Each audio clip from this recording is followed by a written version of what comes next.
وصلت هذه الحركة للملاعب السعودية بعد أن انتشرت في كل العالم بين الأوساط الرياضية وغير الرياضية.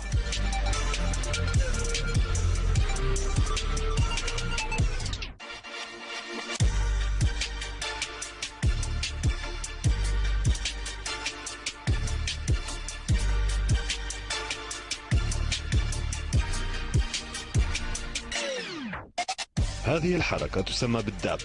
ما هي الداب؟ ما هو منشأها وما هو معناها؟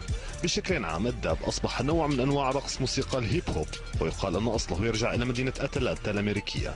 ظهر لأول مرة عام 2013. طريقة الداب سهلة جدا، تعتمد على وضع كوع إحدى الأيدي قريبا من الفم ومد اليد الأخرى بالاتجاه الموازي. أول من قام بها بالأوساط الرياضية هو لاعب كرة القدم الأمريكية كام نيوتن. أما في عالم كرة القدم فكان بول بوجبا السباق أيام يوفنتوس. انتشرت الحركة في العالم بعد أغنية أطلقها مغني راب اسمه ميغوس، والأغنية اسمها Look at my dab، بما معناه بالعربية انظر إلي عندما أرقص الداب. وبعد البحث والتدقيق إليكم معنى كلمة داب. هي كلمة عامية مستخدمة في شوارع أمريكا وترمز إلى 20 جرام من الحشيش أو الماريوانا.